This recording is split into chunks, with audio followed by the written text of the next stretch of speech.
না, আমি প্রথমত এটা পরিষ্কার করতে চাই যে আমার যে এই সফর এবার, বিশেষ করে ইউনাইটেড স্টেটসে আমি যাচ্ছি, সেটা এইজন্যে যে আমাকে বহুদিন ধরে ওখানকার কতগুলো সংগঠন আমন্ত্রণ জানাচ্ছিলেন। তার মধ্যে ডাক্তাররা আছেন, তার মধ্যে সাংস্কৃতিক কতগুলো সংগঠন আছে, বিভিন্ন জায়গায় আমেরিকায়।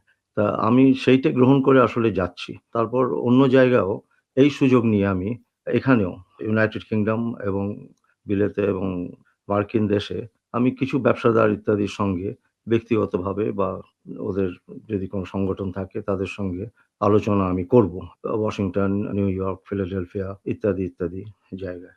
আর এখানেও আমি এরকম ব্যবসাদার ইত্যাদি যারা আছে তার মধ্যে ভারতীয় থাকবেন এবং এই বিদেশিরাও থাকবেন। আপনি নিশ্চয়ই জানেন এবং আমার শ্রোতারাও জানেন যে এই সমস্তই নির্ভর করবে শেষ অবধি কেন্দ্রীয় সরকারের উপর এবং আমি খালি সাহায্য করতে পারি।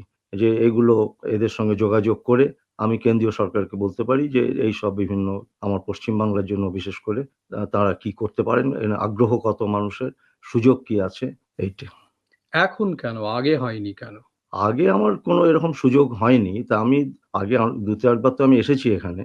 কিন্তু আমি এটা ভাবলাম যে এখন আমাদের নতুন ওখানে একটা এক্সপোর্ট ট্রেড জোন হচ্ছে পশ্চিম বাংলায়। তারপরে আমাদের ইলেকট্রনিক্স শিল্প, পেট্রোকেমিক্যাল এইসবের জন্যে আমাদের খুব দরকার হয়ে পড়েছে।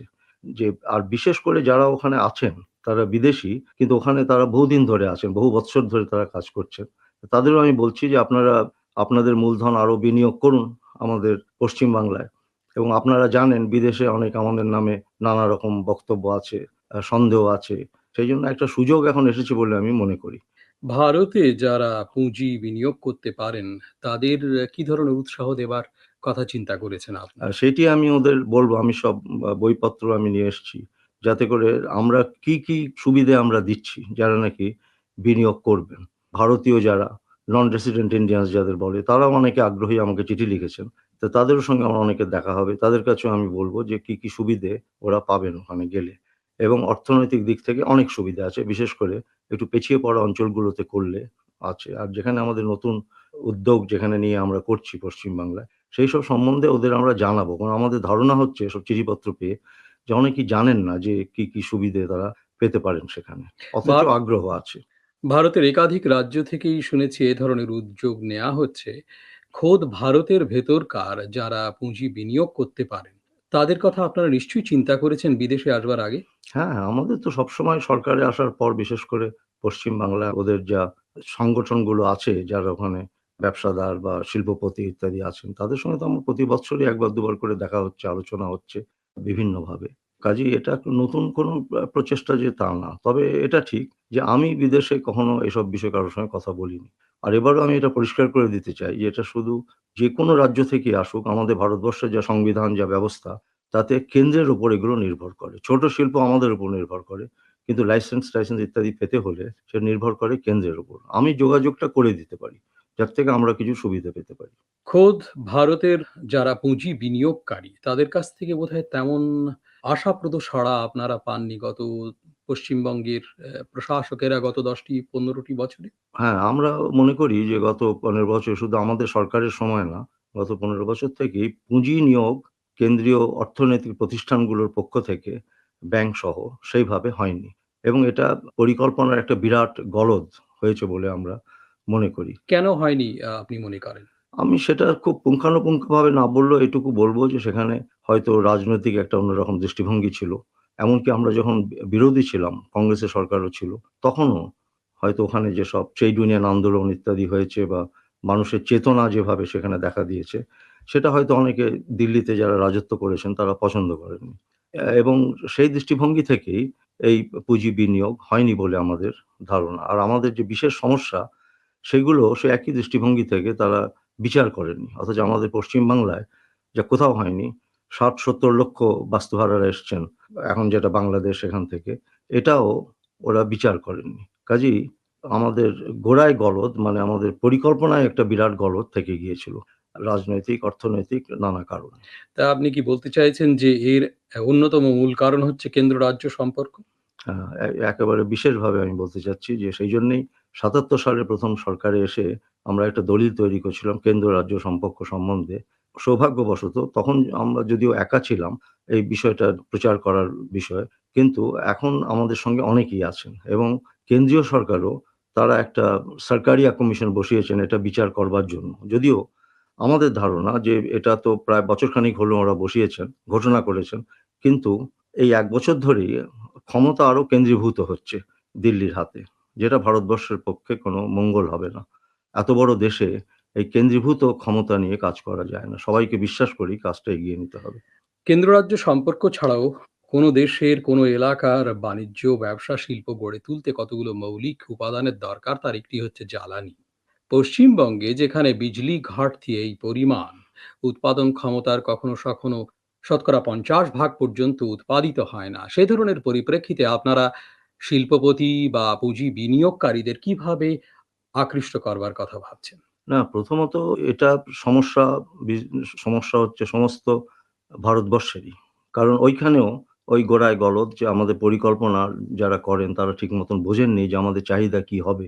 প্রচারটা বেশি হয় পশ্চিম বাংলা সম্বন্ধে এটা ঠিকই। কিন্তু ভারতবর্ষব্যাপী এই ঘাটতি পড়েছে। এটা ঠিক আমরা পশ্চিম বাংলায় আমরা এর থেকে মুক্ত হতে পারিনি। কিন্তু এখন আমাদের যে পরিকল্পনাগুলো রূপায়িত হচ্ছে, আমাদের ধারণা আর বছরখানেকের মধ্যে আমাদের অবস্থা অনেক উন্নততর হবে। নতুন যেগুলো হচ্ছে সেখান থেকে আমরা বিদ্যুৎ পাবো। এটাও ঠিক না যে পশ্চিম বাংলায় ওই যে শতকরা ৫০% সেখানে উৎপাদন হয় না, বিজলিটা হবে। এই কোথায় পেলেন আমি জানি না। এটাও ঠিক না। কারণ আমাদের ওখানে সাপ্রেসড ডিমান্ড যাকে বলে সেটা হচ্ছে শতকরা ১৫%। তবে এটা ঠিক যে বিশেষ করে নতুন এলাকাগুলো যেখানে আমরা গড়ে তুলছি, সেখানে যদি শিল্পপতিরা যদি মনে করেন যে ওরা পাবেন না বিদ্যুৎ, তাহলে পুঁজি নিয়োগ করাও কঠিন হবে। আমরা সেদিকে বিশেষ নজর দিয়েছি। সেই সব গ্রোথ সেন্টার যেগুলোকে বলা হয় সেখানে। আর সাধারণভাবে আরো তো উন্নততর ব্যবস্থা নিশ্চয়ই হবে।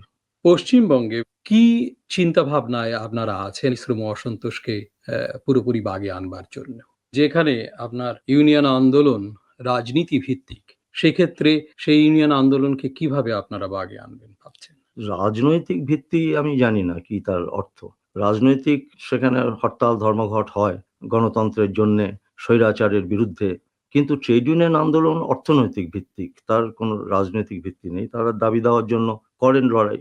পশ্চিম বাংলায় আমি আগেই বলেছি ট্রেড ইউনিয়ন গড়ে উঠেছিল যে চেতনা মানুষের ছিল শ্রমজীবী মানুষের। সেটা পুঁজিপতিরা অনেকে পছন্দ করতেন না। আর অনেক জায়গায় তখন ভারতবর্ষের বিভিন্ন জায়গায় অন্য রাজ্যে হয়তো অতটা ট্রেড ইউনিয়ন গড়ে ওঠেনি। তাই শিল্পপতিরা একটা শর্ট টার্ম ভিউ নিয়ে তারা ভেবেছিলেন যে ওইসব জায়গায় পুঁজি নিয়োগ করলে তাড়াতাড়ি সেখান থেকে তারা লাভজনক সব ব্যবস্থা করতে পারবেন। কিন্তু আজকে সে অবস্থা নেই। ৩-৪ বছরে অন্তত যদি তুলনামূলকভাবে দেখা হয়, পশ্চিম বাংলায় এখন ওই শিল্পপতিরাই বলেন, যারা আগে বলেছিলেন পুঁজি সরিয়ে নিতে হবে, যে এখানে তুলনামূলকভাবে অনেক ভালো অবস্থা। অর্থনীতিকে রাজনীতির সঙ্গে অঙ্গাঙ্গিভাবে জড়িত করা ছাড়া উপায় নেই।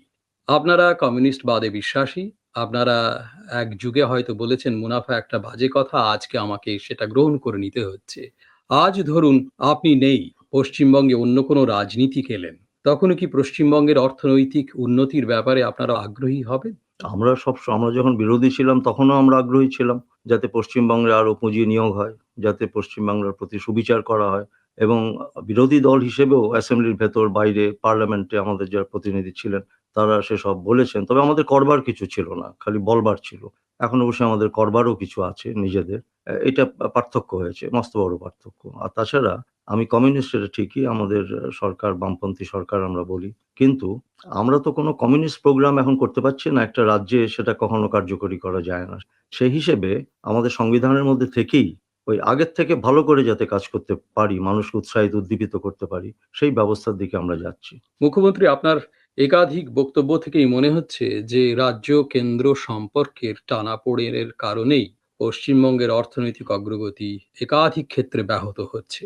এই সম্পর্ককে আপনারা ভালো করবার কি কথা চিন্তা করেছেন? আমরা তো ওই বললাম আমরা বহুদিন ধরে একটা দলিল তৈরি করে বহু আলোচনা আমরা বিভিন্ন জায়গায় আমাদের হয়েছে।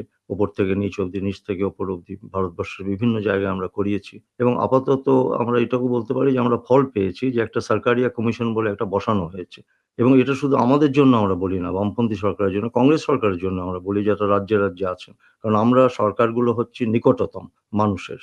দিল্লি থেকে তো সমস্ত সমস্যা বোঝা যায় না, আর কার্যকরীও করা যায় না।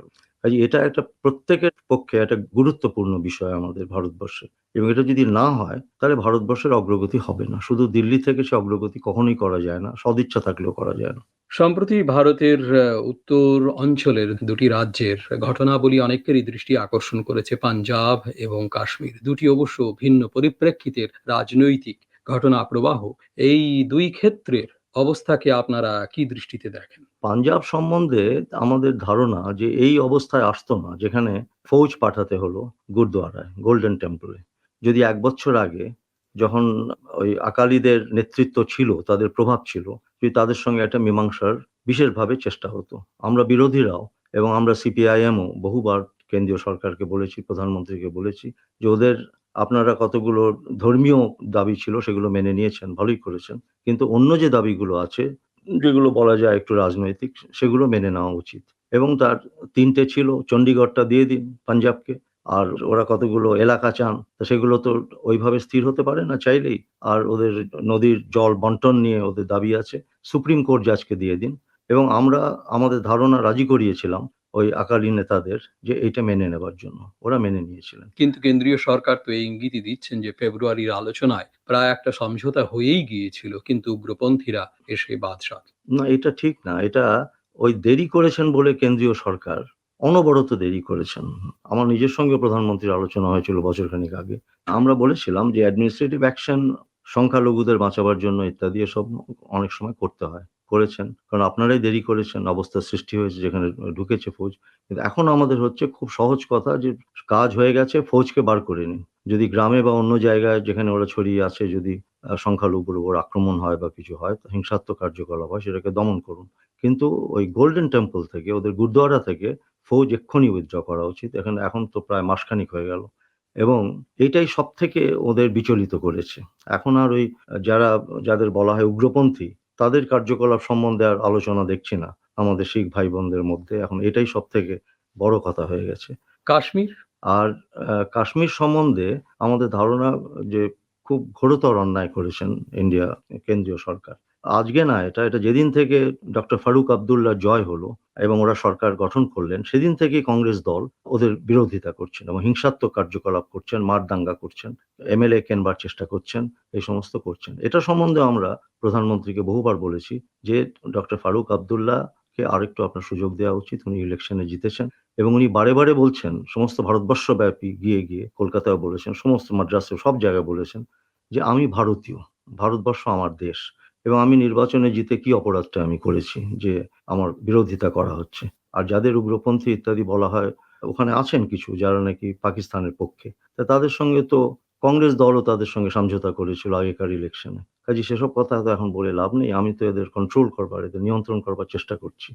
সেইজন্যে এটা খুব অগণতান্ত্রিক উপায়ে ওই সরকারের উৎখাত করা হয়েছে। এতে ভারতবর্ষের গণতন্ত্র আরেকবার বিপদাপন্ন হলো আরকি, এটুকু বলতে পারি।